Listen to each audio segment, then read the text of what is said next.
Trilogy, Monday Night Mass. So amazing, so amazing. Well, it's on right along, so it's happening here. Came over here. What does it mean? You know, I grew up in what I guess you call a typical family.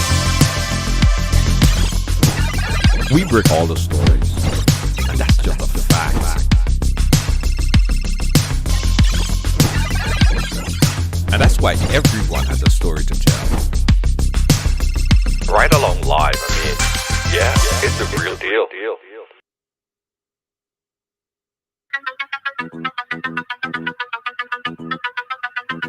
Yeah.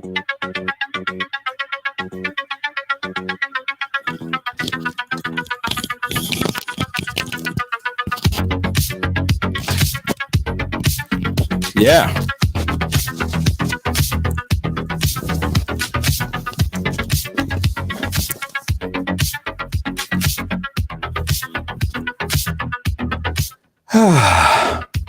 Welcome, one and all. It's Right Along Live for today, Monday on the Ride. Yeah, Monday on the Ride. How you guys doing? Evening to you. Doris, Maureen, Charles, how you doing? Christelle, James. How is everybody doing today? It's Monday, man. It's Monday. Live of the thing. Who's first on the check-in, boy? Deanne Burke Watson. Pick up yourself, Deanne Burke Watson. How you doing? Evening on the Ride. Guys, as you're coming, go ahead and share up the thing. Share up the thing once, share up the thing twice, because today we're going to deal with some pending issues. Yeah. Some pending issues, guys. It's something that we have been following since 2019. This is not new. But apparently, we are at the stage that we are getting some sort of closure to this case. All right?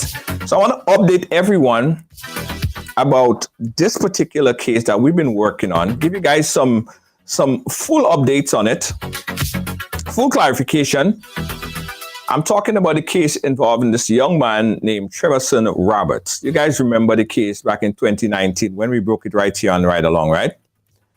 You guys remember when we broke this case right here on Ride Along? It was, I don't know how to call it. It was terrible, for lack of a better word. But we gonna go back and, give you guys all the updates for what happened then and where we are right now. Because as of recently, guys, we was just in court just a few days ago, and we got a chance to record the audio of the sentencing, and we got to play that back for you as well. Yes. So a lot to discuss. Hey, Yellow Lacey, me say Yellow. I say Lacey. How you doing? Welcome to the ride. Yes. Share the thing. Let me share it up on my page as well, guys. Let me share it up on my page as well. Yes, okay. All right. We ready? Because we got a lot to talk about. And coming up later, we may have Mr. Denison George, who may join us a little while, to give us a further update on this particular case. So let me go back a little bit, guys. Let me go back. In 2019, it was around October of 2019. It was right after we dealt with a previous case involving a young man, where this young man sexually molested an 8-year-old child. So that particular incident happened in early part of October, and we broke the story here on the Ride Along. And just 2 weeks after, I got a call from this young lady who said she wanted to share her story. Now, I remember it was like about 10 p.m. It was late, right? Nevertheless, I sat and I listened to the story. From the minute time that lady started to tell the story, I just had to hold my head with disgust, because knowing fully well we just finished dealt with a case like that just a few weeks ago, and nothing was done. Absolutely nothing was done at that particular time. So when she started to share the story, I was like, oh Lord, not again.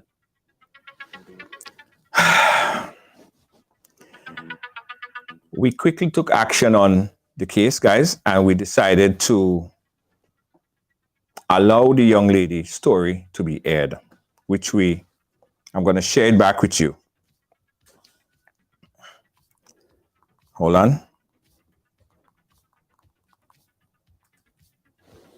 I'm going to share that back with you guys. So let's go back. Before we go forward, let's go back a little bit.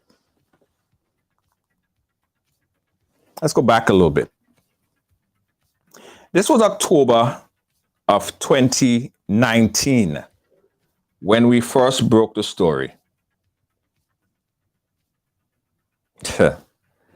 When we first broke the story, guys, October of 2019.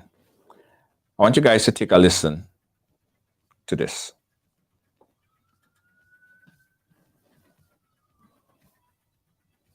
This guy right here, he's no ordinary guy. His name is Treverson Roberts. His crime? He was found guilty of forcing a 5-year-old child to perform oral sex on him. And if that's not bad enough, the justice system failed us again. I'll tell you all about this story. But listen to the mother account as to what happened in this particular case. Listen very carefully, listen very closely. He's not going to get away with that. No, I've known this guy for almost 10 years. We've been so much of best friends. Now, whenever this guy come to visit, he would always pay us a visit at home. On September 9th, he came to Grenada. On October 3rd, he visited me in my home. I was home with my son, my 5-year-old son. When the guy came here, I let him know that I have to go collect a package. If it's okay, I leave my son with him for just half an hour to 45 minutes. That's how much I trusted him. We're good friends. We've been good friends, actually. Right? He had no problem because he came here before. He met my cousin, my brother, you know. He's been a friend. I left the child here about 10 minutes past 2 the afternoon just to run down the road to collect some stuff, right? When I got back, I met the child sitting on the couch, and Trevor was also sitting on the couch. The child had a handful of candy. Mind you, my child do not suck candy like that, right? That child had a handful of candy. When I asked why he had so many candies in his hand, you know what was Trevor's response? Leave the child alone. His teeth can rotten twice. Well, I said to him, he doesn't have any teeth in his mouth that's rotten. So I took the handful of candy and threw it away. Whenever I cook, that child would eat. If I buy food, he would eat. He would never refuse food. That day, he refused that food box with food. No, he had like probably 2 fries out of that box, and he never ate anything again. During the night, about a little bit after 10, the child, I told him it's time for bed, you know? It's time to go to bed. He was acting strange. I asked him the first time, what is wrong? He said nothing. I asked him the second time. He said nothing. When I asked him the third time, he started to cry. What's the matter with you? He said he has a secret to tell me. What is the secret? Mommy, I have a secret to tell you about Trevor. What happened to Trevor? I have something to tell you about what Trevor made me do. What did Trevor do? Trevor made me rub up his penis and suck it. Now, if this sounds kind of familiar, it is. Just a few months ago, we did a story very, very similar to this, all the way through. Keep listening. No, for your 5-year-old son to come to you and tell you that, how would you feel? I contacted a police at the Grenville police station. I made a report over the phone, and I was asked to be in the police station first thing Friday morning with my son to make a report. My son made the report. He made a statement. They asked him the same question, about 5 different ways. His answer was the same, right? A child would not lie about a situation like that. A 5-year-old child would not just come to a parent and lie about something like that. He doesn't know anything like that, right? I gave him a toy and I told him, show me exactly what Trevor made you do. When I saw what the child did, there was no doubt in my mind. I went to the station, I made the report.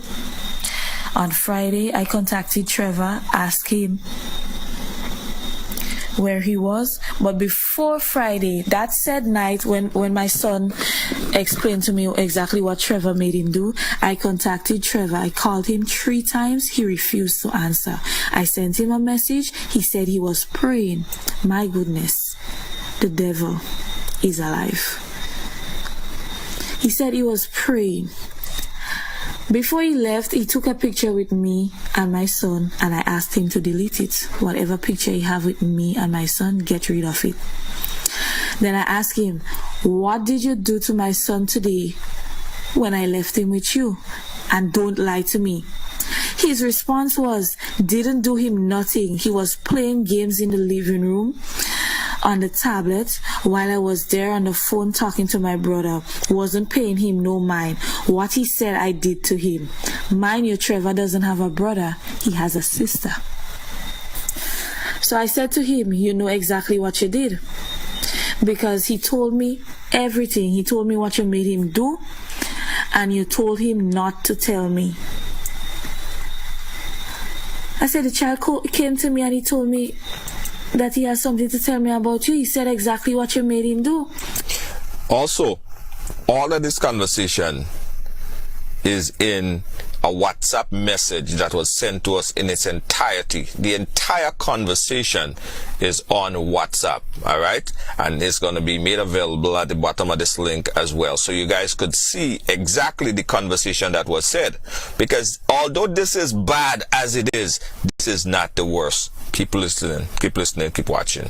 Again, don't lie to me. His response was, if he said I did that to him, that wasn't true. Why would I make a kid do anything to me? What is that? I didn't explain to you. I didn't say anything to you about what the child said. So right there and then I knew he was lying. I said, my son wouldn't lie to me like that. He wouldn't make something up like that. What did you do to my child? And I'm not going to ask you again. Y'all know what his response was? I also said to him, I said, only guilty people talk like that. And I was like, you know what I'm going to do? His response was, what you going to do? I said, I'm going to bring him down to the station in the morning and have him explain to the officer exactly what you made him do. How could you make a child suck your dick? I also told him that he better pray long and hard. I told him that my child is stupid. His response was, okay, I'll have to talk to you. When I asked the guy why he did that, the worst thing he could ever say to me, the guy said because I didn't give him what he asked for, he got upset. But please forgive him. He felt he did all that he could to make me happy, and I didn't appreciate it, and he took it out on the child. But he's sorry, and that won't happen again. Why would you lie at first, and when I threaten you to go to the police, you confess? We went to court. The Saturday he got arrested, the Saturday night, his uncle called, tried to bribe me, offer me $10,000 to walk away from the situation. He even say he want his nephew not to go behind women with child, and he don't mean it in no disrespect. So I told him that was a major disrespect and he cannot buy me off. Right? You don't have a child rub your dick and then make a child suck your dick and think and try to shut him up with a handful of candy. It doesn't work like that. You went to court on Monday, you got bail, $10,000. Your mother begged, your lawyer begged the judge for you to go back up Carriacou. Until your next court date, you go up Carriacou. Second court date was today, Wednesday, 16th October. We went to court. The lawyer made all type of excuse and bring up all your medical pass, as though he medical pass had anything to do with whatever he did to my child. The lawyer even say how he had a psychiatric evaluation, and the psychiatrist said the guy was confused. Why would you leave America, come visit me, and get confused and do that to my child? No, they bring up how he did surgery, remove his lungs, that mind you, that has nothing to do with my child. Alright? Your medical history, they even say, Elijah even tell the judge how you went to a special needs school. That has nothing to do with me. It has nothing to do with my child. At the end of the day, it's me and my child. Right? You do what you did. At first, you plead not guilty. because your lawyer tell you to say not guilty. You came in court today, you plead guilty, but they could have hardly hear the guilty come out of your mouth. If you knew the situation was not right, or it was not correct, or it was not true, why would your uncle call me and offer me $10,000 to walk away from the situation, asking me if I'm willing to let my friend go to jail for 15 years? From going to jail from 15 years to going on bail for $1,500. You find that making any sense? Now, Trevor, that guy right there, was sentenced to no jail time, 0 jail time. He was charged $1,500 and set free to walk. And also, he was asked to pay $600 to the parents so that the child would have some 6 therapy sessions at $100 apiece. Now, as I said, this keeps happening and it would continue to happen. This is not the first instant that we had a story like this. This is actually not even the second instant. All right. I guess you guys get a gist of what transpired, right? It got actually worse. Let me see if I could bring in Dennis and George. The audio on is messed here. up. Well, Dennis, now you hearing me? All right, Dennis is having some audio problem. We're going to fix that in the back. So here's what the alarming and crazy thing about this whole story, guys. This young man traveled from New York, went into Grenada, close friend with the family. He sexually abused the little child, right? We had voice note, we had WhatsApp messages to prove when he admitted that he had inappropriate sexual act on the little child, that he performed inappropriate sexual act on the little child. The case went to court. The judge, I don't know if to laugh, it's not funny, but it's just crazy. The judge, ladies and gentlemen, after hearing all these facts relating to this case,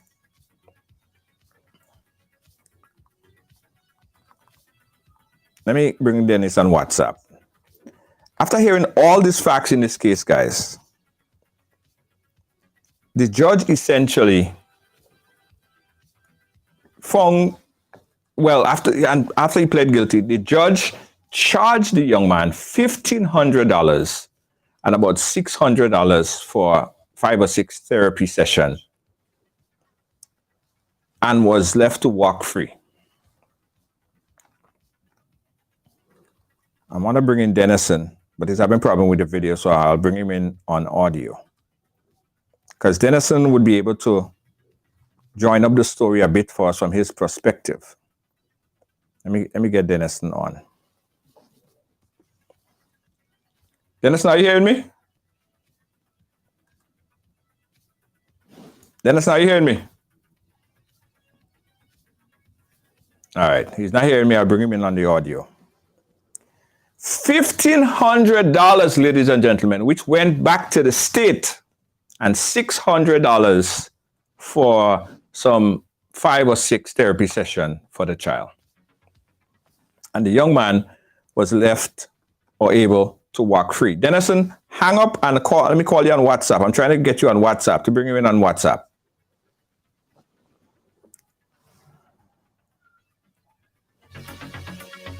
Trying to bring him in on WhatsApp. So essentially, guys, the young man got away scot-free. He didn't face any jail time. Shortly after, let me try Dennison again. Dennison, are you hearing me? No. Trying to call Dennison on WhatsApp. Shortly after that, guys, the young man left the jurisdiction. He left Grenada. And that was after the RGPF filed an appeal based on the leniency of the case. Because the case, after the story broke and people got wind of what was happening, the RGPF filed an appeal based on the leniency of the case. Weeks later, the gentleman left the jurisdiction, left Grenada, came into the United States.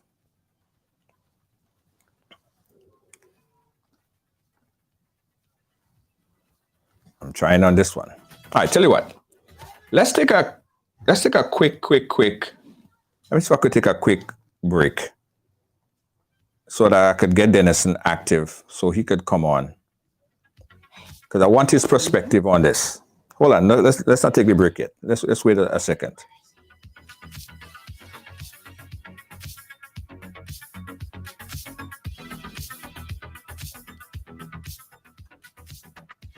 Dennison, are you hearing me? No, we're not hearing you, Dennison. Dennison, I'm going to call you on the Facebook. All right. All right. Leniency of the judgment, sorry. Leniency of the judgment. The young man left Grenada, came into the United States. Shortly after that, guys, a group of concerned citizens, Dennison George and Jerry Hopkins and a few other concerned citizens of Grenada, decided that they would not let this case go so. So what they did? They proceeded to escalate the case.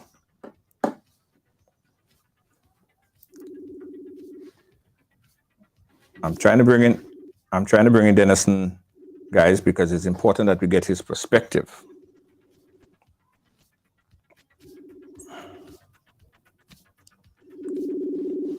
Are you hearing me?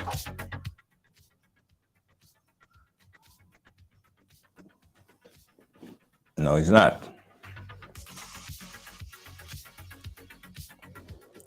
Anyway, guys, I'll tell the story. Dennison's going to come on after. The case was picked up by the Eastern District of New York, Eastern District Court of New York, where Treverson Roberts pled guilty for the incident. Now, this is what a lot of people don't understand, right? How is it, or why is it that the young man committed a crime in Grenada, yet he pled guilty in the United States? Now, this is the law as it states, right? If you are a United States citizen and you travel outside the jurisdiction, you travel outside of the jurisdiction, you travel anywhere outside, and you commit a crime, especially a crime like this, you will be charged and could be charged liable for that crime back in the United States. And this is what happened in this case here, right here, guys.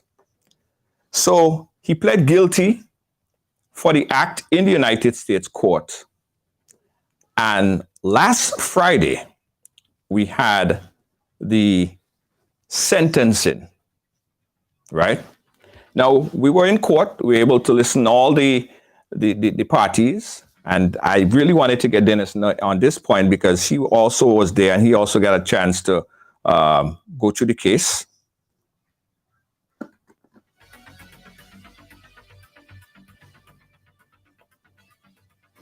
One second.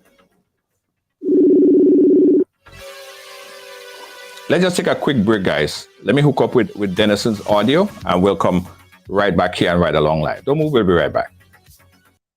After 2 years of no mass, no bacchanal, and no vibes, let me ask you something. Are you ready to be thrilled again? Well, get ready for Amazing Colors. Amazing Colors is back on the road for 2022. Monday Night Mass is back in Grenada.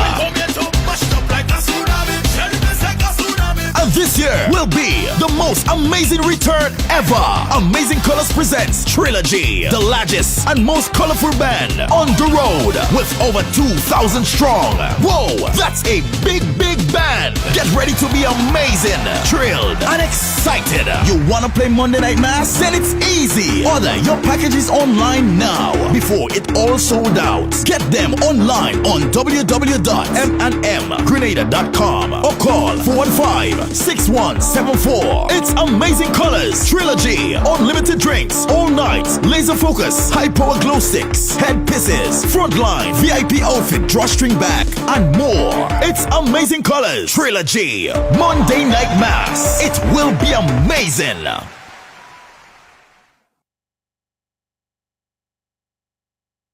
Get ready for Blackout!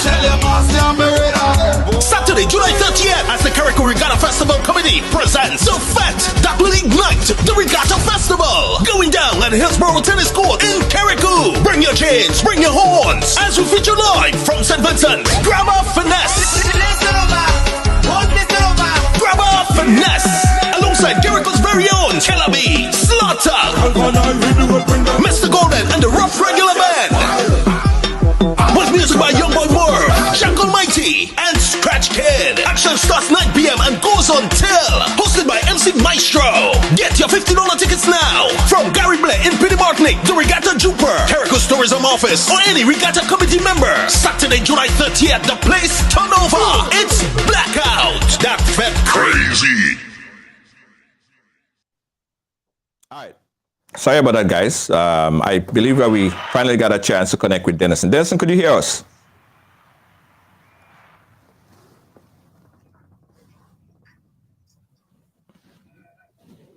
All right. Stand by, guys. Stand by. All right, Denison, I gotta bring you in. I gotta talk to you like this on the phone lines, right? Are you hearing me? Dennis, are you hearing me? Yes, I'm hearing you. All right. Okay. So I want to talk to you like this because I was having problems connecting with you on the phone line. Dennis, now I want you to give me a timeline from your perspective, right? I gave the story up until the point where Treverson left the jurisdiction, left Grenada, came into the United States. Take it from there.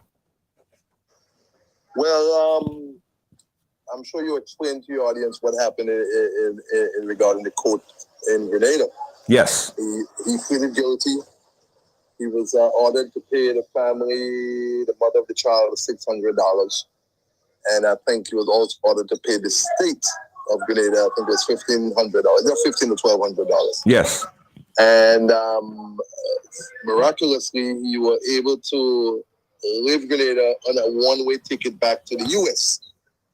And which to me was pretty ordained, pretty arranged. Was, the way this was done, it was like whoever arranged that trip back to the U.S., it's like they knew exactly what that court in Grenada, what was going to order. Remember, he pleaded guilty to a very heinous crime, a crime that could have sent him to prison in Grenada for 20, 30 years. But for some reason, he got a slap on the wrist and a one-way ticket out of Grenada. So he came back to the U.S., and that's when I was contacted by individuals in Grenada. And that's when your show was also contacted, I think, by his mother, Charles' mother. And immediately, when I got the call from people in Grenada saying that that cannot stand. This is an injustice. I immediately contacted the Brooklyn DA's office to see what could have been done. As you know, by experience, I'm an attorney in the States. I'm also a former fraud investigator for the government. So I have experience and a few contacts within these agencies from working with them over the years. So I immediately contacted the U.S. Attorney's Office, Southern District. I contacted the FBI. I contacted New York State Attorney General and gave them all the information. That look what happened in Grenada. They asked me to send in whatever documents, and I did that. And during the following days and weeks, I was contacted to provide more information. And I didn't hear back from any of these agencies for a while. So I kind of thought maybe they maybe didn't forget about the case until a few months later, Junior, as well as you and I, we heard that he pleaded guilty. And he pleaded guilty to 2 serious offenses I can't tell you the charges off my head, but he pleaded guilty for the crime he committed in Grenada against that child. I think it's sexual, something to do with a sex crime against a child. And he also pleaded guilty to lying to U.S. officials. Because when he got back into the U.S., I think he was asked whether he committed a crime abroad, and he pleaded guilty to those 2 charges. And as you know, Junior, are you there? Yeah, I'm here, Dennis. I'm here. As you know, over the years, there has been an outcry from countries in the Far East, countries in Mexico, Haiti, poor countries in the hemisphere, that American men are coming to these countries and exploiting children, exploiting young women, exploiting young boys.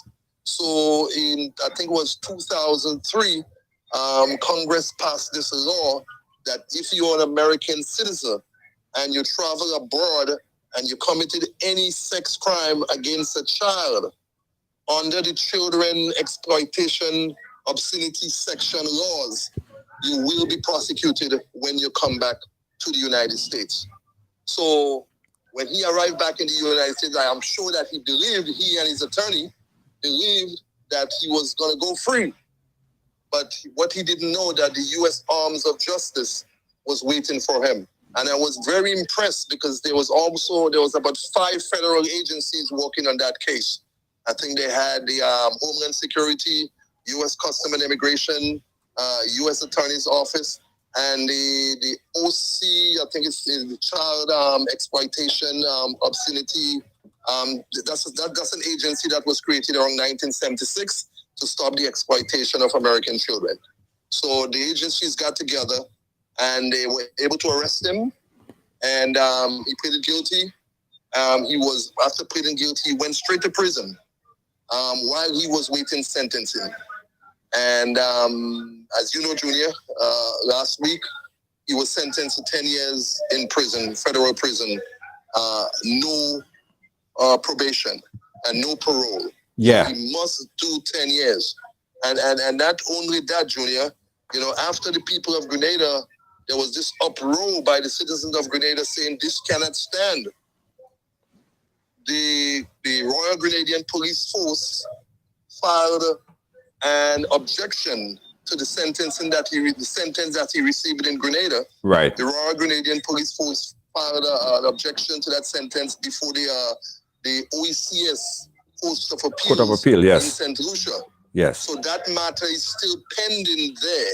Yes. And I'm almost certain that the OECS Appeals Court will reverse that $600 sentence that he received in Grenada. So after doing time in federal prison, Grenada could ask for him to be extradited back to Grenada to face whatever sentence, resentencing that will be done. Yes. Because, under law, Grenada, the U.S. did had personal jurisdiction over him. Yes. Because he was an American. He was an American.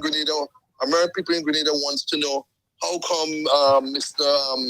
Robert, the crime took place in Grenada, how come the U.S. was able to prosecute him there? Yeah. And, a lot of people got angry and said the U.S. was messing in Grenada internal affairs, but that's not the case. The U.S. had personal jurisdiction over him because of his domicile, because he was an American citizen. Also, he lives in America.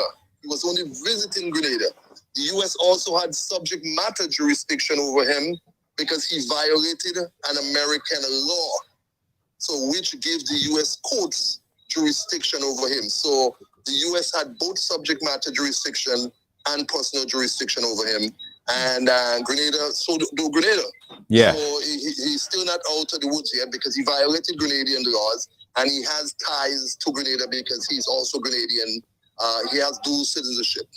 Now, Denison, let's go back again. Let's go back a little bit to the case, right? You're a lawyer. How is it that the system of justice in Grenada got this one so wrong?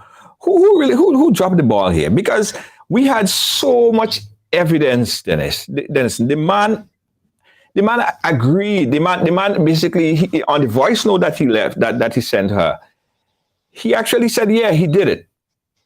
Right? They had all this evidence in court. They had all this evidence at their fingertip, whether it made it to court or didn't make it to court, but they had all this evidence because we had all the evidence and the mother presented all the evidence. Who dropped the ball?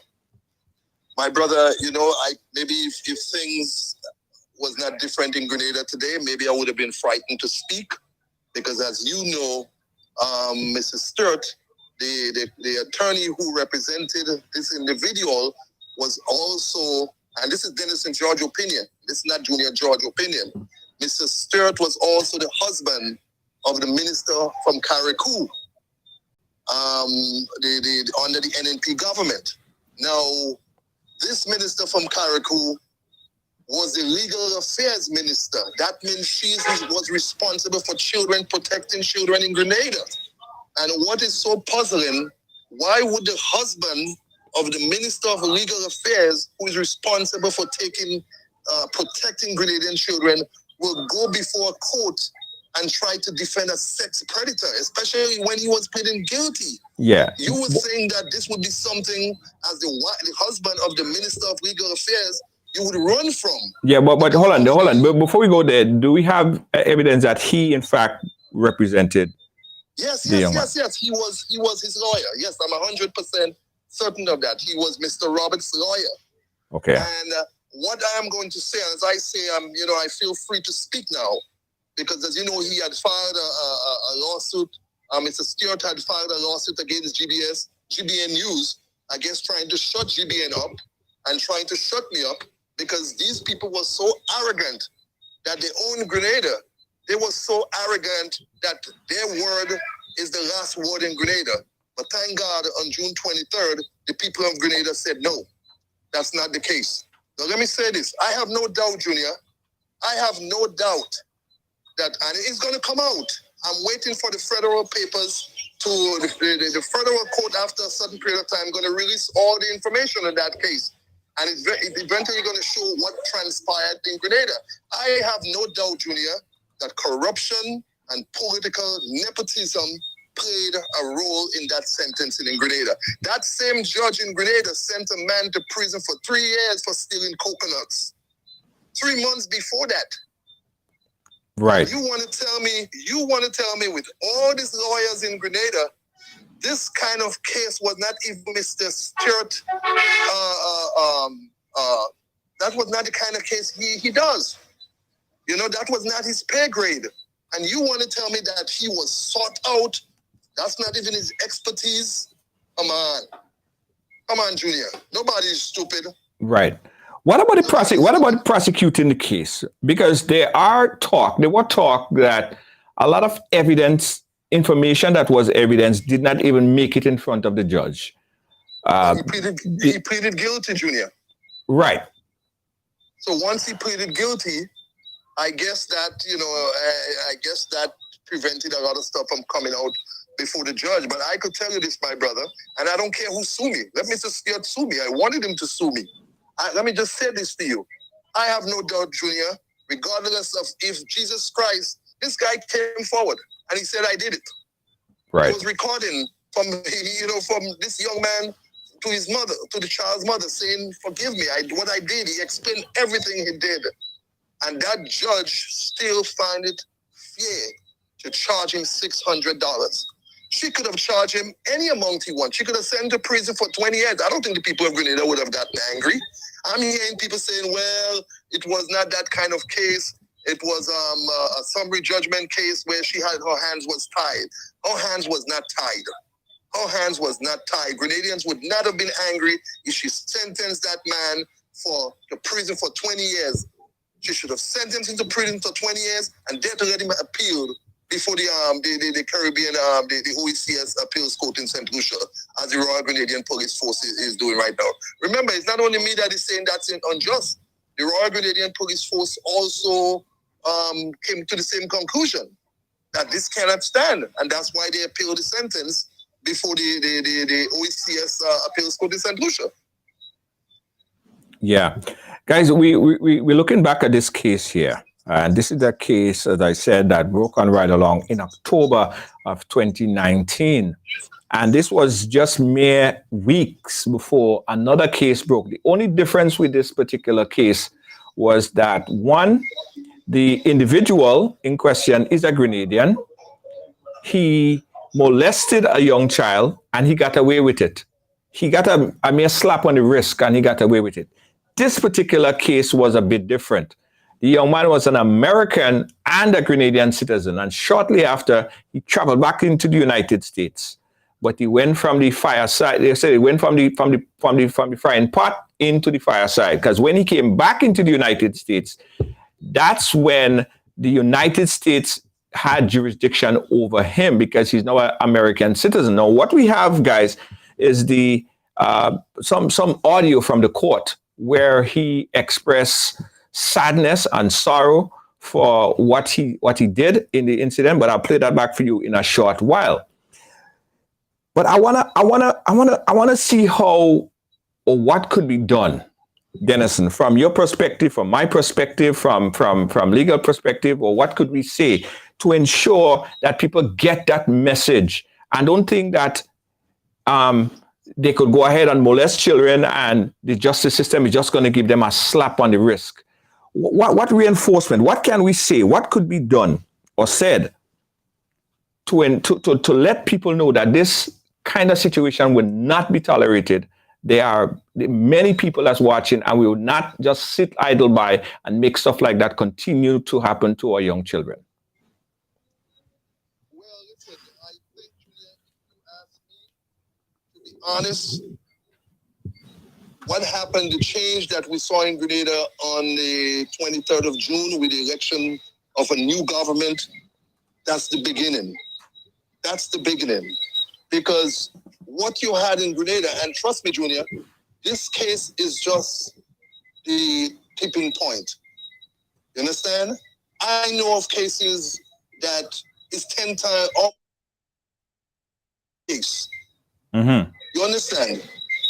But it just hasn't been brought to light yet.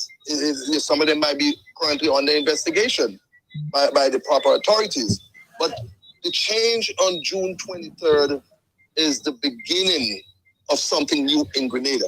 And when I say something new, the government, the NNP government, and I could say it freely, there is many instances and many cases where they were interfering with the judiciary in Grenada.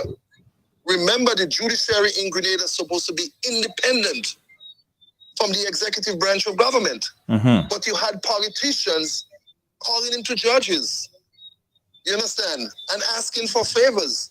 There is many cases where that is well established, where people in politics call judges and ask them for favors.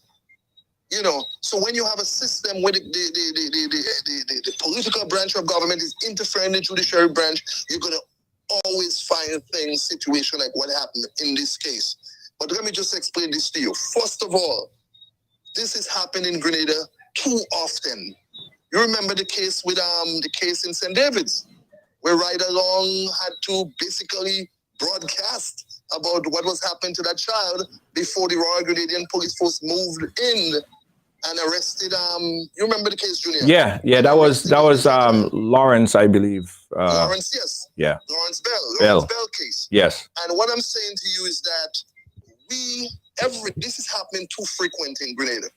What you need to happen in Grenada here, and I'm currently, you hearing the noises, I'm currently in Labe Town. I'm speaking to you out in Labe Town, so the cars is passing by.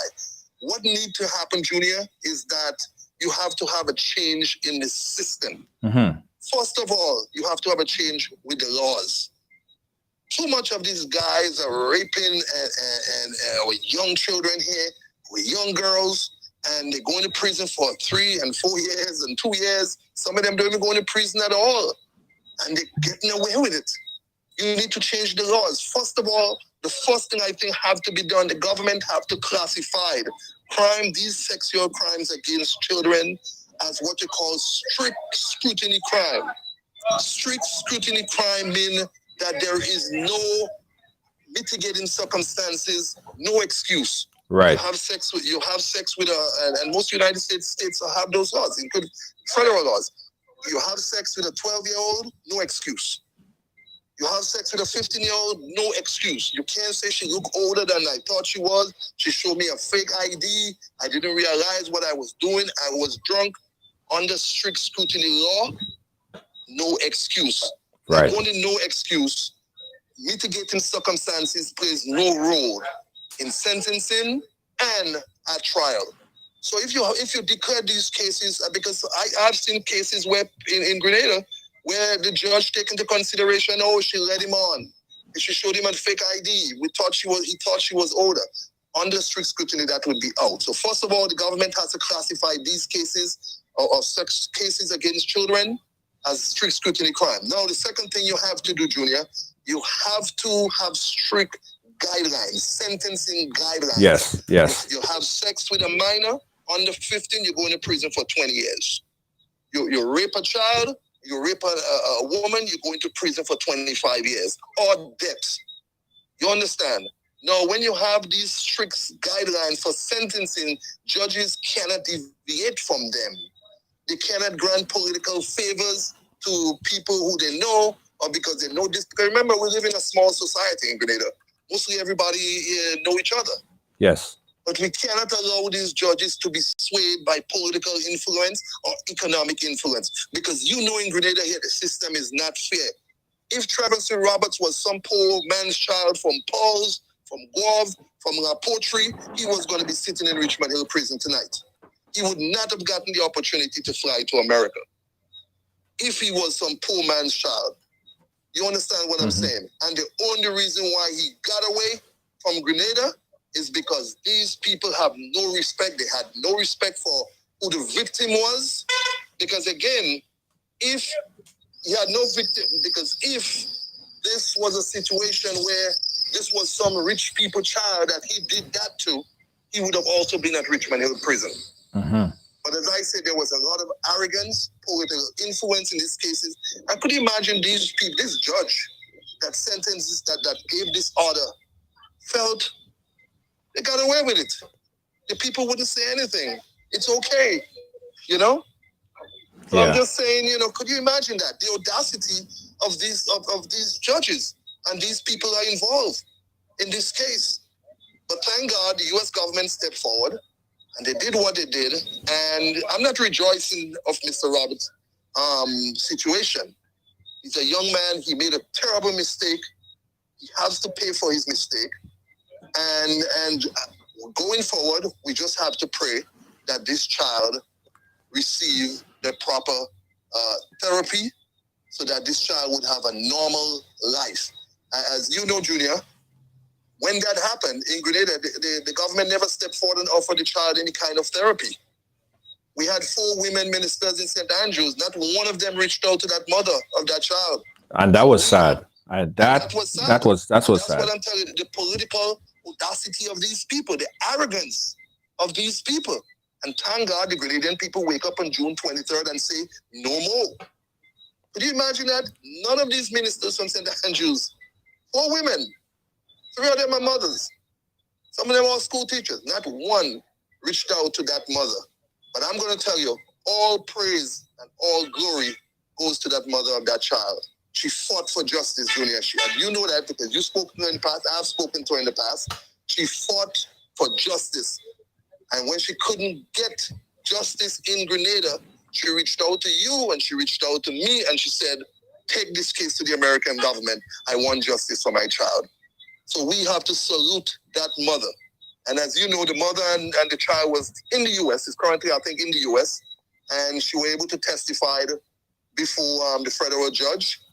And as a lawyer in the United States, I'm currently in Grenada, but when I get back, I am going to fight tooth and nail to make sure that that child receive adequate and the necessary therapy and counseling in the United States. And then make sure that the United States government sponsor that counseling and the United States government is responsible for helping the child go forward. So when I get back, that will be another project that I'm working on. to make sure that child and that child receive the counseling and the therapy it need, that child will need in the United States to help heal and have a normal life as a child. Every child in the world has a privilege and a right to receive. Yes. Now I wanna play back a bit of the audio. Dennis, you wouldn't be able to hear it because you're on the phone line. But before I play back the audio, what were your feedback from the court hearing? Well, to be honest with you, I was expecting him to get between 15 and 25 years, especially in the current climate after the Harvey Weinstein case, the other case, the billionaire Espin. So the current climate of in the U.S. where zero tolerance for that kind of behavior. I was expecting him to get between 15 and 25 years. Apparently, we have to be, judges stick. He got the lowest end of the federal stick, which is 10 years, because I think the judge take into consideration that he has no criminal past, he has no criminal record. He was in prison for 1 year, waiting sentencing. Maybe he displayed good behavior there. Maybe I'm sure he was receiving counseling while in prison for that year. Mm-hmm. Maybe the prison counselor gave good reports on him. And as you know, you listen yourself, that plea of his mother. His mother plead her eyes out for her son. Yes, and his mother really. Yes. And me sitting back and listening to it, absent of that plea, I think the judge would have been a lot more harsh on him. Yes, I think so. I also think so, Junior.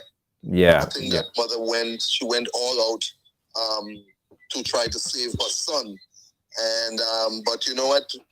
Sometimes we can't forget the victim. Sometimes we have to remember not all children sometimes recover from that kind of situation. Yes. And we are hoping and we are praying and that this young child will, and with the proper counseling. And but we have to always remember the victim. I have zero tolerance for that kind of stuff. And I'm saying, thank God he don't live in Saudi Arabia, Iraq, and one of those Middle Eastern countries, because he would have been put to death for what he did.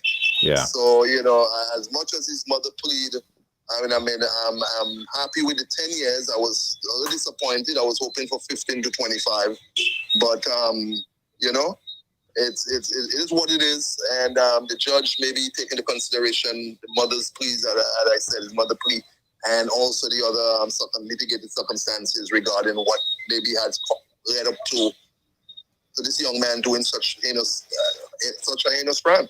Committing such a heinous crime. Yeah.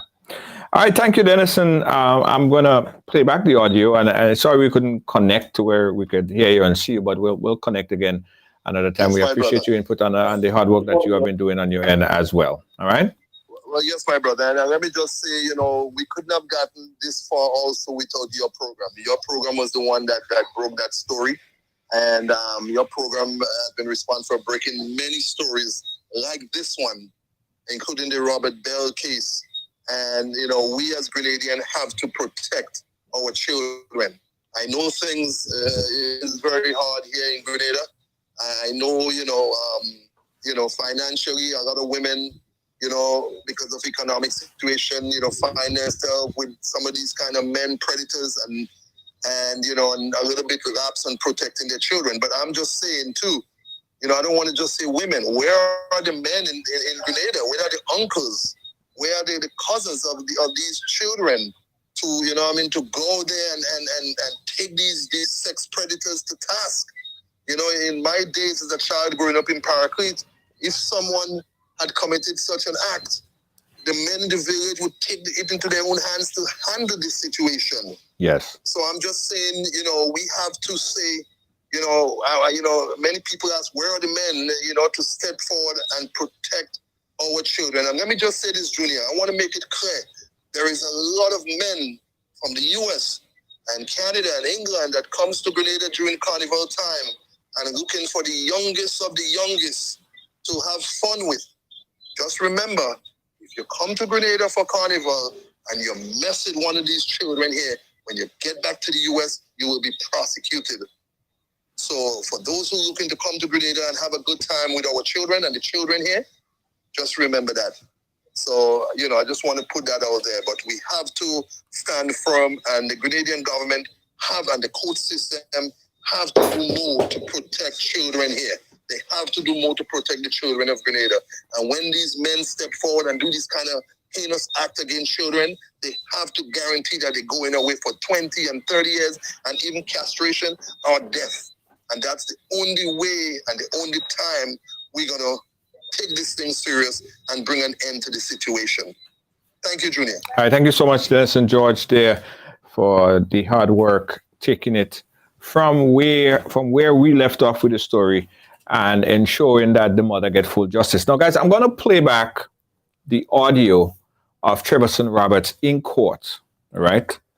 And his plea right before the sentencing. Let's just take a quick break, and when we come back, we will play back that audio. Don't move, we'll be right back. You're watching Right Along Live. Good morning. Only red event of Spice Mass Package Show, Sunday, July 31st, Rainbow City Sunday. Elimus Gilbert Seydu and the Spice Style International Auto Rentals welcomes you to Package Show on Grenville Bus Terminal, Rainbow Sunday. Specky has invited twice-time soca monarch of Trinidad, Ronnie McIntosh. And 3 times Vincy Road March winner, Godfrey Dublin. Gates open at 9. Showtime midnight. Most of Grenada's top acts will be featured, including a performance of a lifetime by the Hitman himself. Tickets are $50. More at the door. Tickets available at Max's Bar and Bogozo Barbershop in Grenville, Calico's in Suttel, Licks and Bites in Gore, St. David's Pharmacy, and Chucky by the Bus Terminal. Sunday, July 31st, Grenville Bus Terminal. And fellas, it's the only show in Spice Mass where you can bring your wife and the side chick. All right, guys, so let's play it back right now. This is... Good morning. This is Treverson Roberts in court. Good morning. I just want to say I'm extremely sorry for what audio. The beginning is the audio is sort of bad in the beginning, but it clears up a little bit. All right, listen in. Good morning. I just want to say I'm extremely sorry for what happened on the island of Grenada. That is not who I am as an individual. I made a mistake. I just want to apologize to Angel Francis and his family. This is not me as an individual. It's not me.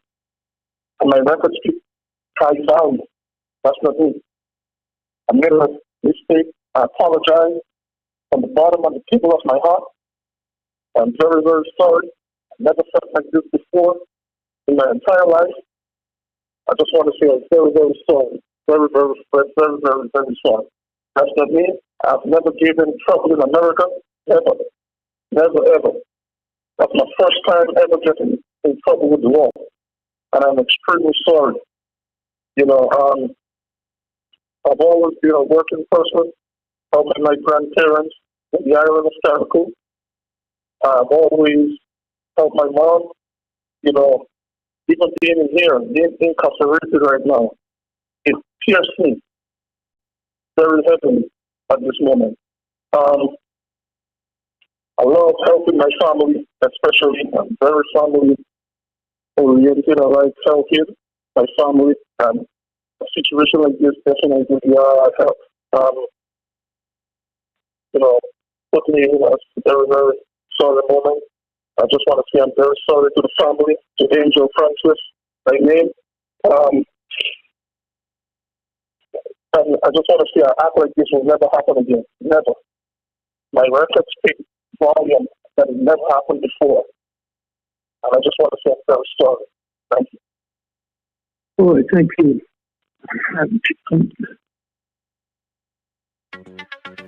All right. So this is where you get opportunity to chime in, guys. I'm not going to play back the mother plea right now. It's not queued up, but we'll post that on the Ride Along page. You guys go and check it out after the program. All right. What you just heard there is minutes before the sentencing, where Trevor Roberts pleading and saying that he's sorry, it never happened before, and it will never happen again. But you know what's confusing about this whole thing, eh? And that's why I don't know. I'm not sure I believe that this situation never occurred before.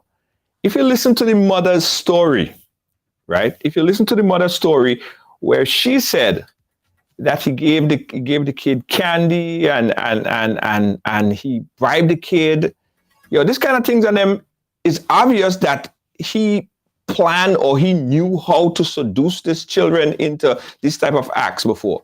So when he said that it never happened before, I am not a believer. And that's one of the things that got me when listening to his plea. I don't believe it. I don't believe that it never happened before. I don't believe that it never happened before. Let me give you guys the opportunity to call in right now. 718-701-5720. Call in right now on the WhatsApp or on the phone line. What's your take on this case, guys? What is your take on what transpired here from beginning to end? The act, the verdict, and now the sentencing here in the U.S. What's your take on it? Call in right now. We open up the phone lines. 718-701-5720. Again, you could call in on the WhatsApp or you could call directly on the phone lines. We'll pull you in on either one of the connections, on the phone line or on the WhatsApp. All right, we got a caller on the line. Caller live, where are you calling us from?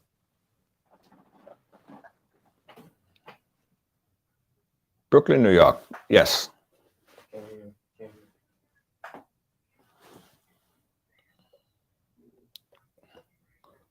Vince? Yeah, go ahead, caller. This yes. young man, I am convinced that this young man, he did this before. Okay? I'm not gonna judge, but the way he speaks, let me tell you something. I'm convinced that he did this before. And my thing is, this mother, the mother of that molester, has she ever thought about what her son did to that innocent child? Or everything is about Trevor this and he did this and this, and you're pleading court for your son. But what about that child that your son victimized? That child that your son traumatized? And I'm praying, God, that this child, you know what? The system in Grenada let down that child. And thank God for Mr. Dennis Robinson for the task he do, taking up that task, because you know what? Back home in Grenada, they brush it under the carpet like it's nothing. But when you damage a child, you mentally messed up that child. And sometimes in society, you see some kids turn out to be this, and you ask yourself, not all kids, but you ask yourself where the source comes from. And I ask myself, if this mother of that molester ever thought about that child, how her son damaged this child. And I believe that this guy had done this before. This is what molesters do. They give kids a particular thing and they will tell them, hush, don't say nothing. So, the kids now, they're vulnerable. But you are an adult. You're not supposed to be mixing with a young kid. As Dennis Robinson was saying, he lucky he wasn't in Saudi Arabia, because they would have dealt with him handsomely. I'm telling you, them laws don't play. And I'm telling you, laws in Grenada need to change. Our children cannot go through this anymore. We need to step up. We have to be the example. I'm praying, God, that this young child get all the need that he's supposed to get. And you know what? I'm just surprised. 10 years you're gonna give him? But you know what? The saddest thing about it, and let me tell you something, this is why American law up here, they don't play when it comes to kids. They do not play. No, his record is tarnished. He cannot get a job. You see what happened, the consequences? You cannot go 5 feet or 10 feet around kids because your record is tarnished. You are a child molester. You cannot work anymore. And I think this law should be passed in Grenada. Them here up in New York, they don't play with them kind of laws. So I'm praying that young child gets some help, some physical help, and I hope we all pray for that child. But for that molester that you did to the child, I'm telling you, you have a day coming You destroy that young child. And you're talking about you apologize and that would never happen again. I believe that he did this already. He did this before. So let us all rally and pray for that child. And some laws need to change in Grenada. It have to change. We're not going to do this to our children. This is our children, our responsibility. We bring them in the world. God gave us to us, and we need to protect them. Fathers protect them. Mothers protect them. The village protect them. Come on, we could do it. Do not let our children be in this kind of situation. This is our children, because one day God is going to ask us, what have you done with them? What have you done with them? Yes. This is wrong in my eyes. It is wrong to do a kid that. A child. This is a child. My goodness, all these big women out on the street. Go get one. A child. Come on. Let's pray and rally around that child. And for that mother of that molester, shame on you. Shame on you for pleading for what your son did to that innocent child. Have a good evening, Junior. Thank you so much, caller. Thank you so much for calling. All right, guys. Open phone lines. Call in right now. Let's get your take on what transpired here with this child and the verdict. Now, a few people, again, was messaging during the process while this case was being processed and saying, well, they don't understand why the U.S. had to step in. They don't understand why the U.S. authority had to step in, and it was not within their jurisdiction. It was outside of the jurisdiction to enter. But because of how it happened, guys, the young man was a U.S. and a Grenadian citizen. The U.S. laws will have jurisdiction for you, especially in this particular case where he traveled abroad and commit a crime. That's why the U.S. law stepped in, and the U.S. laws didn't just automatically step in. Had it not been for the story going viral, had it not been for Dennison and others who worked on the ground to get that information over to the authorities, they would have not just automatically stepped in. But it could have been averted, because had it been that the justice system, the justice system in Grenada did what it's supposed to have done, if they did their job from the prosecutor to all the way up, and the guy, a sensible sentence was handed down to this guy, right? We would have never been speaking about this. This was a situation that would have happened. He got arrested, he got charged in Grenada, he got sentenced in Grenada, he's doing time in Grenada. But no, it now look on the world scale, it's embarrassing, because people are saying, but what, the U.S. have to correct the laws in Grenada now? The U.S. had to tell Grenada that this is wrong? The U.S. justice system had to tell the Grenada justice system that is not how you deal with children? It's embarrassing. It's embarrassing. It's embarrassing. Now the whole world is talking about it. Everyone is talking about it. This made headline news, right? A Grenadian American traveled abroad, sexually molested a child, came back to the U.S. and got sentenced to 10 years in jail. It doesn't look good. It doesn't look good at all. Open up the phone line, guys, 718-701-572. Getting your views on what transpired here. Go back to the phone lines. Caller, you live. Where are you calling us from? I'm calling from Brooklyn. Brooklyn, New York. Go right ahead. I'm happy that he was sentenced. Yes. But America got all the information that they needed. They had all the data from Grenada. Yeah. So they were able to make a ruling. But America doesn't always get it right. Right. There are a lot of cases where children are molested and cases go to court and it's dismissed in Brooklyn. Yes. In America. Yes. So they don't always get it right. So, we could say that it's embarrassing, the ruling that was handed down in Grenada. Yes. It was a joke, a slap in the child's face, the fact that nothing was offered, no services, and all of that. And we keep leaving our children without any kind of services at home, And, I mean, it happens here also. Yeah. No, and I'm not. It happens all over the world. It happens all over the world. But what we have to look at is a pattern. You have to look at where there is a pattern, right? And here's a pattern that we've seen. Just mere weeks before we broke that story, there was a similar story where a young man sexually molested a young girl. She was 8 years old. And although all the information was presented, and the child could have counted how many times that particular individual sexually molested her, it went to court, and the guy never got not even one charge.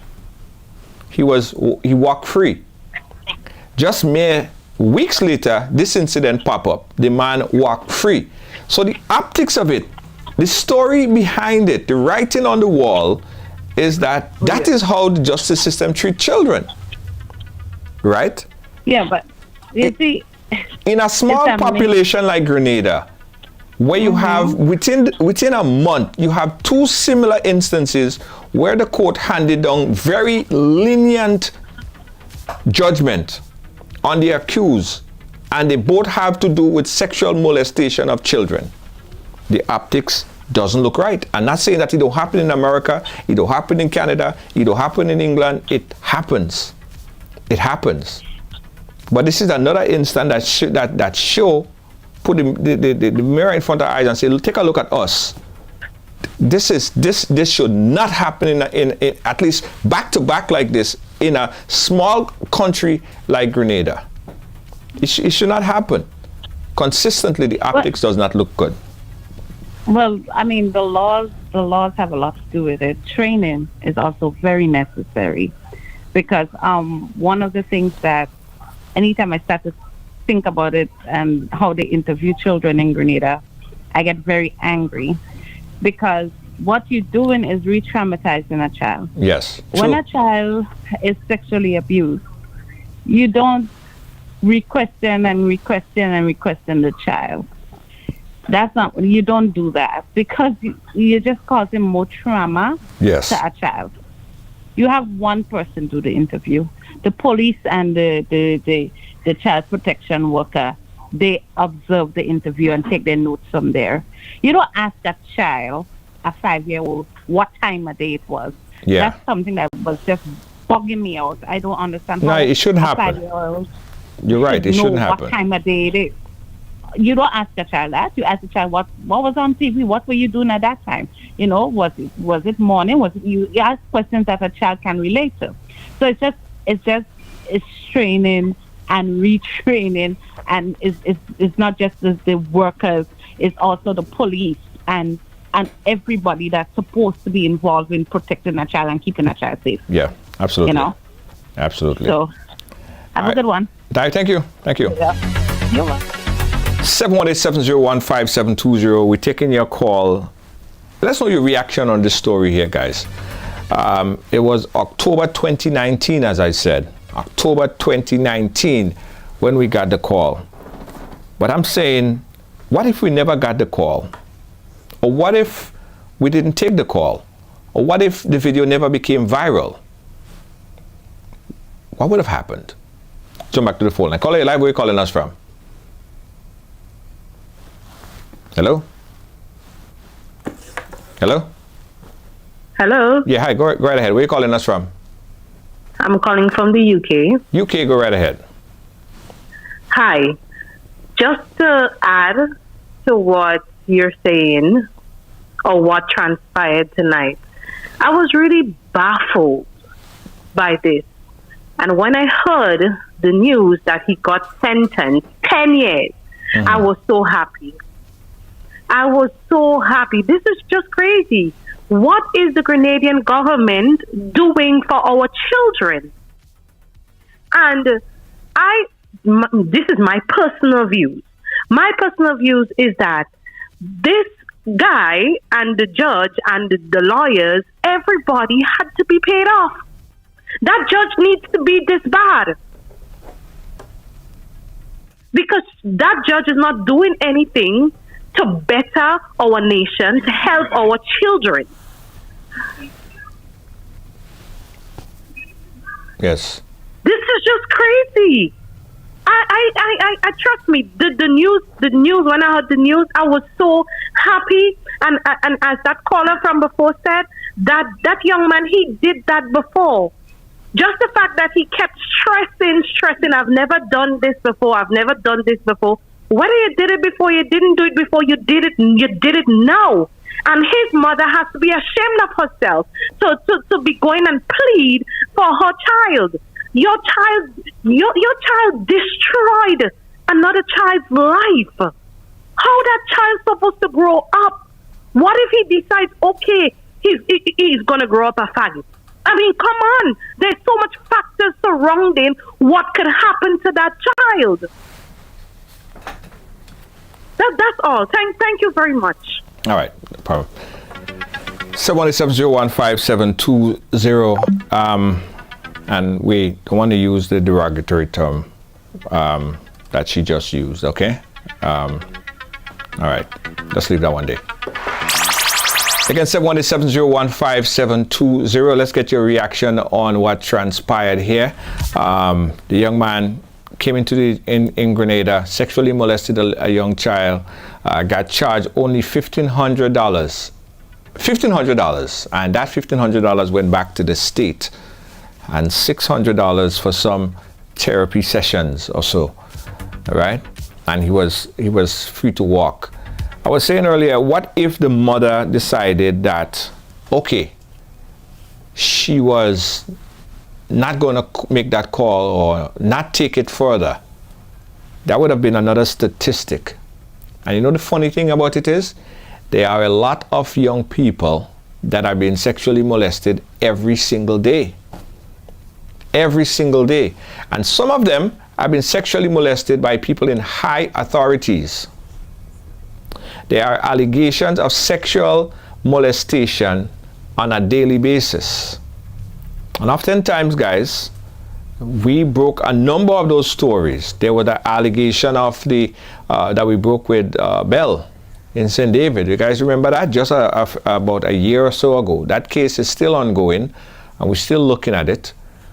Right? These type of things will continue, and unless the prosecutors and the police is not serious about prosecuting those crimes, they are basically giving those pedophiles a slap on the wrist. Yeah, kind of like, go ahead, keep doing it, man. Keep doing your thing, no problem. You get a little charge for that and you walk free. It's not sending a strong message. It's not telling the next would-be pedophile to, yo, when you do something like this, you could get locked up for a period of time. It's not telling them that. It's basically telling them, giving like an open door policy. Go ahead, man, do what you have to do. Set up yourself. A serious message have to be sent. And that's why I think, and I firmly believe, that a lot of these pedophiles on them, they're not afraid of jail. I think they're not as scared. Let me put it like this. They're not as scared of jail as they are scared of being exposed. Yeah. They're not as scared because they feel now, okay, they ain't gonna get no time, but they're scared to be exposed. They don't want people to know. They have shame in their eye. That's why we have a zero tolerance policy for this type of things on them. When situation like that break, trust me, we've seen it here and right along. And we have broken many of these stories, and we'll continue to break these stories. If local media choose to do it or not do it, we are going to champion that cause. And as we broke this story, that right now we could say, well, there's some sort of justice in this case. There are someone facing 10 years in prison for a story that we broke, 2019. There are many, many more that you will see, guys. Trust me. There are many more stories that you will see. I will continue to reveal. Because most of them don't scared to go to jail. They're not scared to go to jail. I'm telling all you straight. They ain't scared to go to jail. But they're very fearful of being exposed. And that's where we come in. That's where we come in. Open up the phone line 718-701-5720. Let's get your reaction on the case, on the verdict. And one of the things that the lawyer said, guys, one of the things that the lawyer said I had to put up that whole entire court sentencing for you guys so you could listen there. The lawyer, one of his defense lawyer said in court that it only happened for a short period of time. It was only for a short period of time. And so he was kind of, trying to basically tell the court that, well, we can't give him such a lengthy sentence because, one, he never did anything like that before, and two, the incident only happened for a short period of time. But does it matter? Does it matter if it happened for 5 minutes, 2 minutes, 3 seconds? That 1 minute, 2 minutes, 3 seconds, 5 seconds, that time frame would change the child's life forever. That 30 seconds, that child will never be the same again. When the mother started to speak, the mother of the child started to speak, and she started to say she had to move the child from school to school because, for one, he was embarrassed to go to school. He was embarrassed to go to the school. She had to move him around all over the place. He was ashamed. Right? Right now, he ain't eating properly. The child life, guys, is forever changed. So that 30 seconds essentially changes life forever. So when the defense attorney stepped up and said that, well, Your Honor, the incident only lasted a short period of time. That was mere laughable. Mere laughable. Let's see if we got a caller. Caller live, are you calling for the program?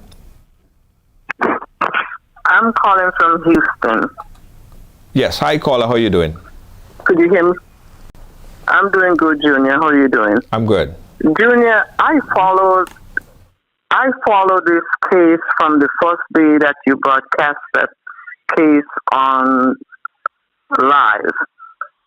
And to me, I listened to what the mother had to say, and I listened to the recording that you played. I listened to Dennis and George talking about that case. My question is, he gave that child candy after he molested him. Where did he get the candies from? Because the mother says she don't give her child candies. She don't bring candies in her house. So where did the candies come from? So to me, that's something that he has been doing to other kids, that we have done to other kids, because he walked with the candy in his pocket. Because if the mother didn't have no candies in her house, where did the candy come from to give that child after he finished molesting that child? Yeah, and you're so right. It's either he walked with the candy in his pocket, or he went to the store and buy the candy. Vehicle or what? And the mother says she was only gone for about 30, 40 minutes. So where did that candy come from? You know, all that part of it. And that's for a 5-year-old child, and then you turn around and you tell the mother you did her child that because she did not turn to you, because she did not give in to your advances. Come on, you know, he has been doing, to me, he's been doing these things already. And he knew what he was going to do. And that's something he had planned. And he got the opportunity when the mother asked him, could you watch my child? I'm going to be gone for a couple minutes. So that was his opportunity. And that's how I feel about it. And I think he get what he needed. He put himself there. Too bad he had to spend 10 years. He should have been spending 30 years in prison. Yes. That child going to be scarred for years. Yes. That child going to be scarred for years. No matter what therapy that child, that's going to be a playback for that child for years to come. And I would say, thank you, Junior. You and Dennis and George have been doing a very good thing for the people of Grenada and the West Indies as a whole. Continue to do what you're doing. Bless up. God be with you. Thank you. Thank you. All right. Guys, there are so much more of these stories that we will take a second look at again. Not take a second look at again, but bring up again. Because a few months before that, we actually broke another story similar to that, right? And I had to ask the mother of that child. And to date, they have not gotten any positive feedback, and the investigation is still ongoing. It's a lot of work to do. Caller, where are you calling us from? Pleasant good day, calling you from Trinidad and Tobago. Trinidad and Tobago, go right ahead. I have been following up this since before the first time when he was fined and then he left and went to America. Right. One of the things that I believe that he lost is the trust from the parents and the trust from the community, where we long time grow a child, the village raise a child. Right. And he needed help. Now, if this was identified about his edifying attributes, he needed help. And incarcerating him don't give help. Rehabilitation does. Spiritually, psychologically, and emotionally, he needs support. Because after 10 years, he will come back believing that the community, the people around him, his state, his country has failed him as an individual. And I want people to look at this also biblically, those who follow Christ. That man is a human being, that child is a human being. The child was not wrong based on his innocence, but we never knew how that man grew up. And he could have been the same thing have been dealt to him. And nobody didn't help him. So he thought it was right. Nobody ever said, let us discipline the person who have done him this wrong. And he could be emotionally destroyed. And we as people just continue to tarnish and to brand and to not give help for the next West Indian, the next Caribbean man who have that same thoughts and ambition to deal with young boy and girl. Because I remember a conference was kept and a lady stand up and wanted to pass this in the Supreme Court of United States as pedophiling is not to be a criminal charge, because what they're saying is also a sickness, but it's also an emotion, it's a feeling. So they could put it under queer, on the LBGQ and queer, so they could fit under queer. And that was petition, and you know it get over nearly, you can look up because I looked at it last week, they already meet nearly 200 million Americans and other people around the world saying that that should be a law, that you're not supposed to castrate them or do them anything. So people looking at this as he did a wrong, but what they're saying, because he's queer, that could be his love, that could be his fetish, that could be his desire. He really sees a young person, not vulnerable, but entitlement to be aroused, to be emotionally cuddled, physically. I understand what you're saying. You know, I understand exactly what you're saying. But here's what we cannot do, and here's what I'm not going to allow to happen here. We cannot make excuses for the situation. Yes, he is mentally deranged. I believe that he's sick. He's sick. It's just like if somebody get a cut, you could see that they have a cut in their hand, they're physically bleeding, right? In his case, he's mentally bleeding, right? I understand that. We could say the same thing for someone who go in a concert hall and shoot up a whole set of people and kill a whole set of people. They're mental. They're mental. They're mental. Yes, but we cannot. And look at next thing. But at the same time, next thing, we cannot make excuses for the behavior. The behavior have to be dealt with seriously. They have to be serious action. Now, I also believe that incarceration supposed to also lead to rehabilitation. I believe that you don't just lock up someone and just put them in a cell for 10 years, lock them up, and then bring them back into the society. I believe that it's supposed to be some kind of rehabilitation. At the same time, if somebody do the crime, I believe that they should do the time. And he did the crime, and he should do the time. But I understand what you're saying. Hurt people hurt people. Hurt people hurt people. Hello? If it was in the state of California, you know, you wouldn't have been locked up.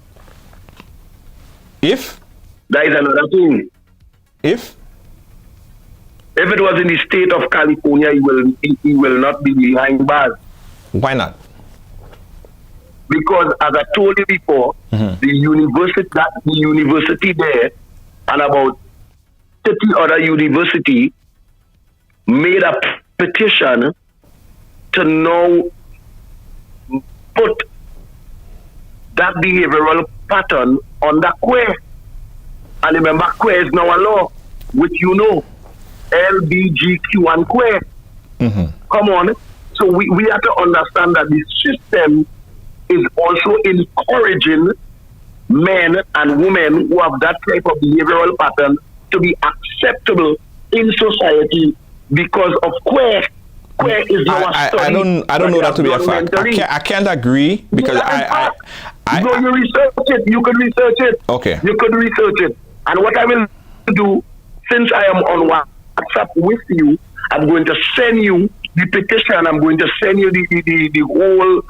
It had a big conference on it, and I will send you it so you could have more factual information on that behavioral pattern. Thank you for allowing me this time. Yeah, man. May God bless you all, and let us continue to remember: if you do the crime, face the time, but help them through the time. Thank you. Absolutely. Thank you, caller. We appreciate you. And that's something that I've been preaching and talking about for a long time. There should be some form of rehabilitation in any crime whatsoever. There should be rehabilitation, right? You don't just lock up someone, put them in solitary confinement, because when they take out someone from solitary confinement and take someone out of prison, they still feel like they're like a mongoose in a cage still, you know. They're out, but they just don't know how to deal with life. They still have that mentality. So there still have to be some kind of rehabilitation after imprisonment, right? And he probably would get that. He probably would come out a completely different person. Who knows? I've even had on this program right here, I interviewed a what do you call? A former child molester. I've had him on the program. We spoke, right? And he's now a pastor. And he spoke about when he was 6 years old. When he was 6 years old, he was sexually molested. And that went untreated. And when he was 14 years old, he molested a 6-year-old child. Although he understood and felt the hurt and pain that he went through at 6 years old when it happened to him, when he was 14 years old, the age that the person that molested him, he did the same exact thing. And he was saying psychologically in his head, what he was feeling was that person take power from him. He wanted to feel that power that person had when they took it from him. And that was his excuse as to why he did it, right? But that is no excuse. It cannot be condoned. People who have this appetite for those minors, to destroy those young minors' mind, they should be put in a special place. They should be put in a place where they take time out within their own self, locked up, whether it's in prison, in prison. But at the same time, I believe there should be some kind of rehabilitation of that individual in the long term. Yeah. 718-701-5720. We're going to take the last call. Don't forget, at the top of the hour, 8 o'clock, we have a live program coming in on Ride Along Live. We're going to make time for that at the top of the hour. So, guys, we'll make time for that. You know, let's take a quick break. Let's take a quick commercial break, and we'll be right back. Don't move.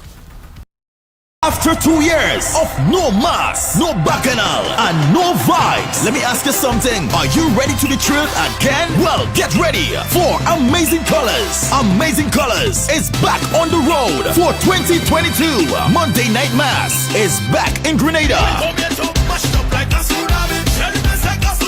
And this year will be the most amazing return ever. Amazing Colors presents Trilogy, the largest and most colorful band on the road with over 2,000 strong. Whoa, that's a big, big band. Get ready to be amazing, thrilled, and excited. You want to play Monday Night Mass? Then it's easy. Order your packages online now before it all sold out. Get them online on www.mnmgrenada.com or call 415-6174. It's Amazing Colors Trilogy. Unlimited drinks, all night, laser focus, high power glow sticks, head pieces, frontline, VIP outfit, drawstring bag, and more. It's Amazing Colors Trilogy. Monday Night Mass. It will be amazing.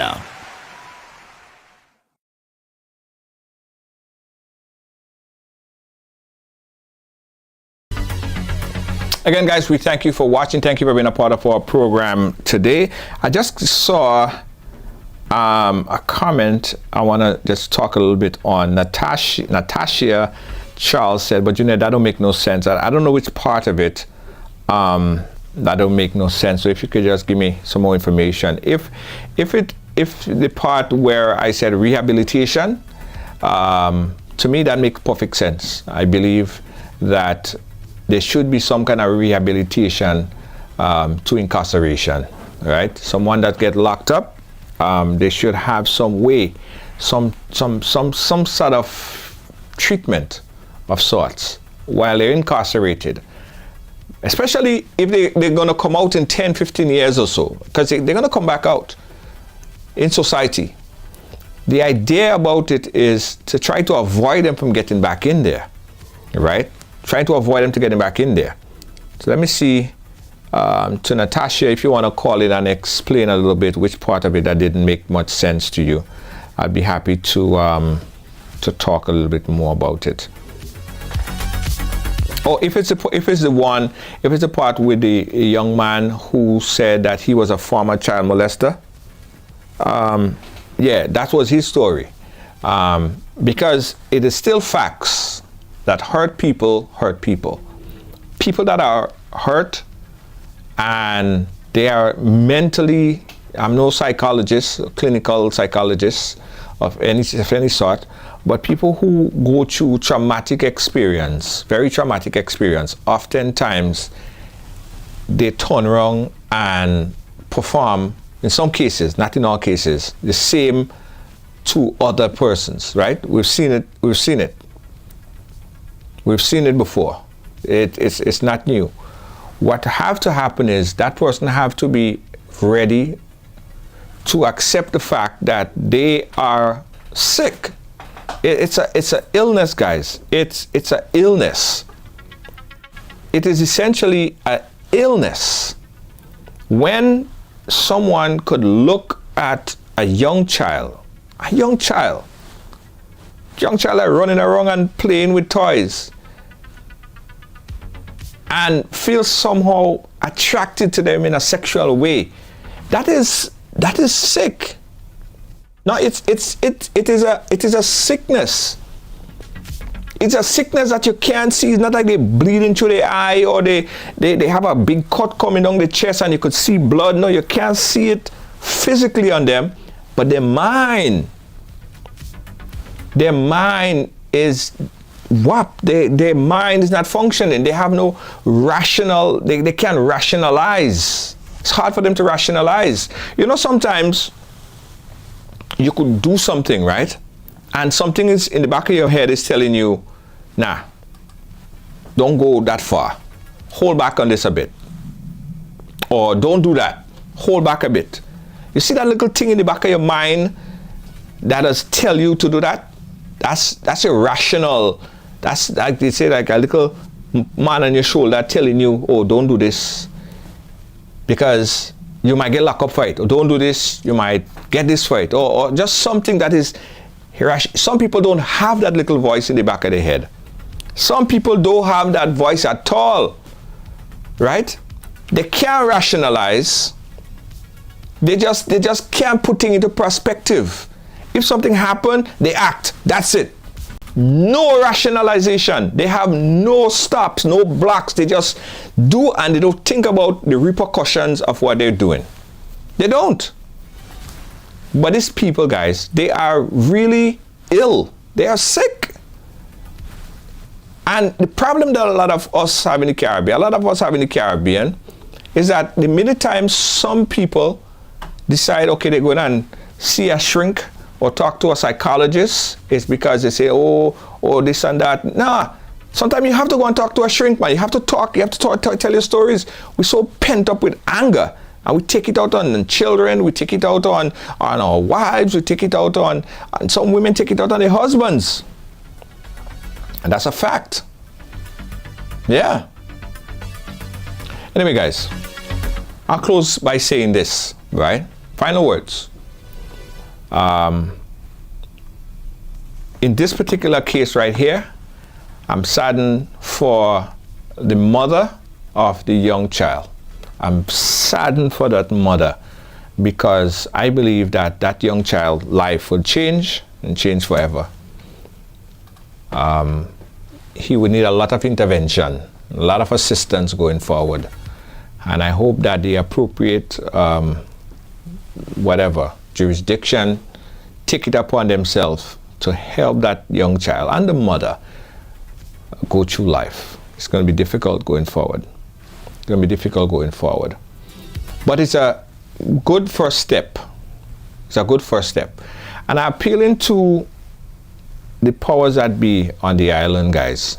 I'm hearing stories from St. Vincent and the Grenadines, a lot of stories. I'm hearing stories from Trinidad. I'm hearing stories from Jamaica. I'm hearing stories from Grenada. I'm hearing stories, guys. Truth and the fact is,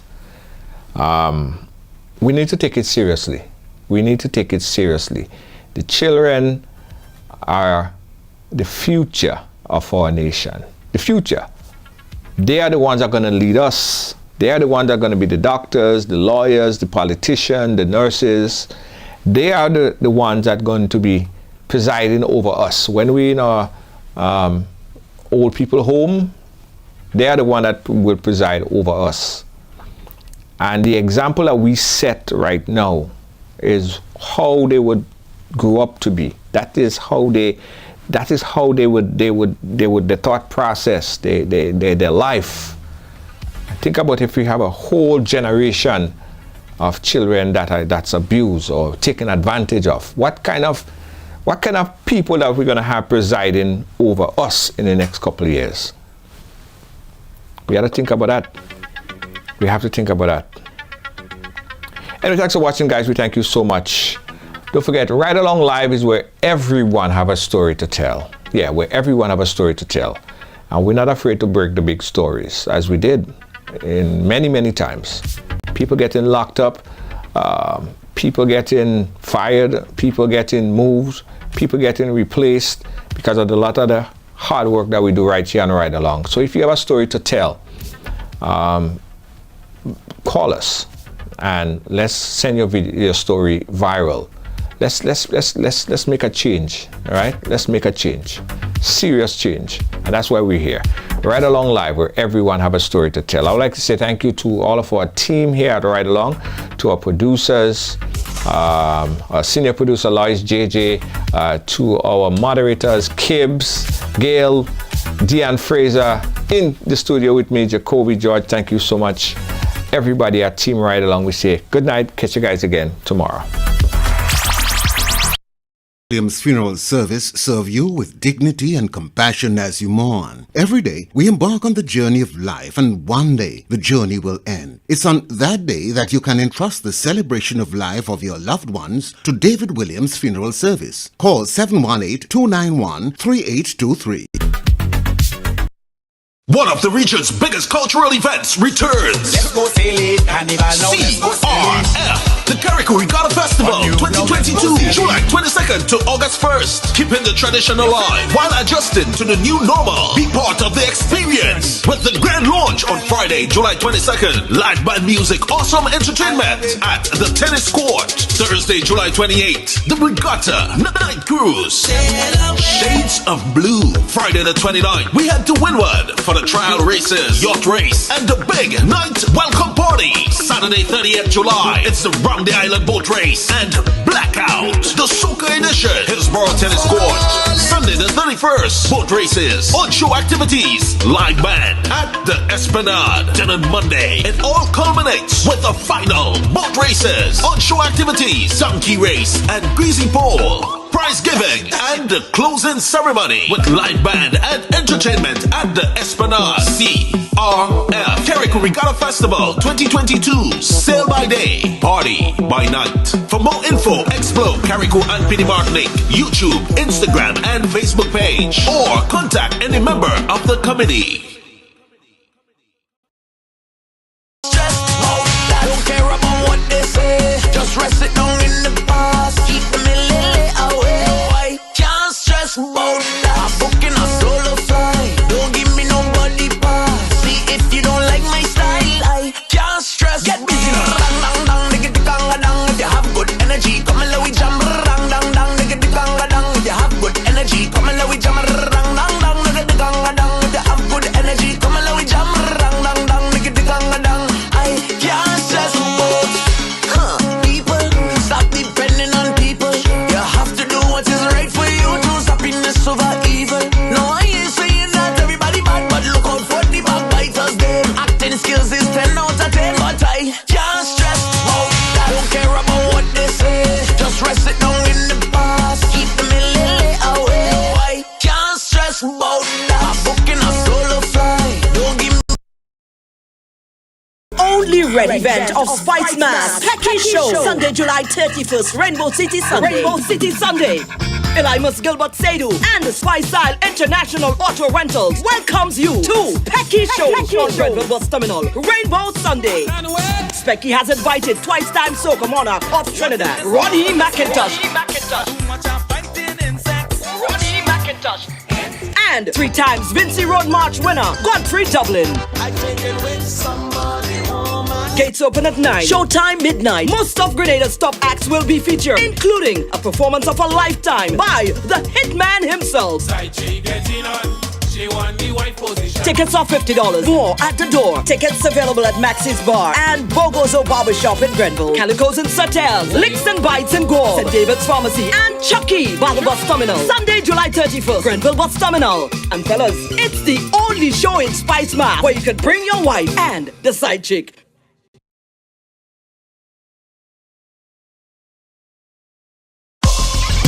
Well, it's on right along, so it's happening here.